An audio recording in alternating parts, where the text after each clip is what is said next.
96% ଖାଦ୍ୟ ଉତ୍ପାଦନ ମାଟିରୁ ହେଉଛି। ମାତ୍ର ମାଟିକୁ ବିଷ ଦେଇ ଦେଇ ଆମେ ତାକୁ ମୃତ୍ୟୁ ମୁଖକୁ ଠେଲି ଦେଉଛେ।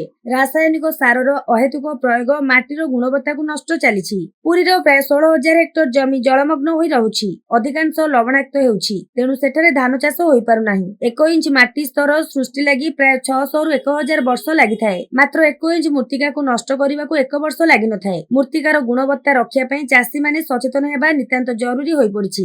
ଜିଲ୍ଲା କୃଷି ଦପ୍ତର ପକ୍ଷରୁ କୃଷି କାର୍ଯ୍ୟାଳୟ ସମ୍ମିଳନୀ କକ୍ଷରେ ଅନୁଷ୍ଠିତ ବିଶ୍ୱ ମୃତ୍ତିକା ଦିବସରେ ଅତିଥିମାନେ ଏହା କହିଛନ୍ତି। ଏହି ଅବସରରେ ସୁସ୍ଥ ସହର ପାଇଁ ସୁସ୍ଥ ମୃତ୍ତିକା ସମ୍ପର୍କିତ ଆଲୋଚନା ଚକ୍ରକୁ ଅନୁଷ୍ଠିତ ହୋଇଥିଲା। ଉଦ୍ୟାନ ଉପନିର୍ଦ୍ଦେଶକ ମଞ୍ଜୁଳି ତ୍ରିପାଠୀ, ଜିଲ୍ଲା ମୁଖ୍ୟ କୃଷି ଅଧିକାରୀ ଚନ୍ଦ୍ରମୋହନ ଚାନ୍ଦ, ଅଧିକାରୀ ଅଜୟ କୁମାର, ଜିଲ୍ଲା ମତ୍ସ୍ୟ ବସ୍ତିଆ କେଭିକେ କୃଷି ବୈଜ୍ଞାନିକ ଡକ୍ଟର ବିଷ୍ଣୁପଦ ଗିରି, ନିମାପଡ଼ା କୃଷି ଅଧିକାରୀ ସତ୍ୟନାରାୟଣ କର, ଏଡିଓ ପୁରୀ ସବ୍ୟସାଚୀ ଦାସ, ଏଡିଓ ସାକ୍ଷୀଗୋପାଳ ପରେଶ କୁମାର ପଣ୍ଡା ପ୍ରମୁଖ ଅତିଥି ଭାବେ ଯୋଗଦେଇ ବକ୍ତବ୍ୟ ରଖିଥିଲେ। ମୁଖ୍ୟ କୃଷି ଅଧିକାରୀ ଶ୍ରୀ ଚାନ୍ଦ କହିଥିଲେ, ମାଟିର ଅଣୁଜୀବ ହେଉଛନ୍ତି ମାଟି ଭିତରର ରାନ୍ଧୁଣିଆ।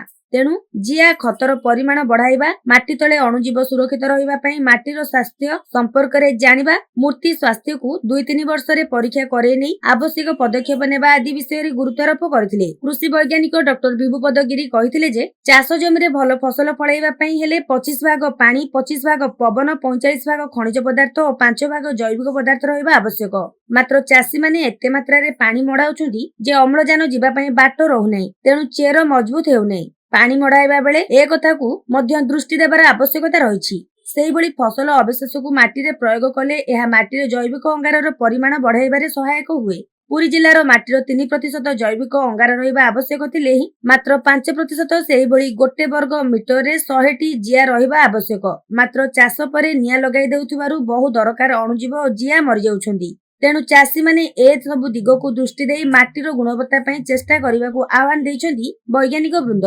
ମାଟି ପରୀକ୍ଷା ପାଇଁ 2ଟି ଭ୍ରାମ୍ୟମାଣ ଗାଡିର ବ୍ୟବସ୍ଥା ରହିଛି। ଏହା ବ୍ୟତୀତ କୃଷି ମିତ୍ରମାନେ ଚାଷୀମାନଙ୍କ ଠାରୁ ମାଟି ଆଣି ପରୀକ୍ଷା କରିବାର ସୁଯୋଗ ରହିଛି। ଚାଷୀମାନେ ଏହାର ସଦୁପଯୋଗ କଲେ କେବଳ ସେମାନେ ଭଲ ଫସଲ ଅମଳ କରିବେ ନାହିଁ, ବରଂ ମାଟିର ସ୍ୱାସ୍ଥ୍ୟ ଭଲ ରହିବା ସହ ପରିବେଶ ଉପରେ ଏହାର ସୁପ୍ରଭାବ ରହିବ। ତେଣୁ ମାଟିର ପରିମାପ, ପର୍ଯ୍ୟବେକ୍ଷଣ ଓ ପରିଚାଳନା ଅତ୍ୟନ୍ତ ଗୁରୁତ୍ୱପୂର୍ଣ୍ଣ ବୋଲି ଅତିଥିମାନେ କହିଥିଲେ।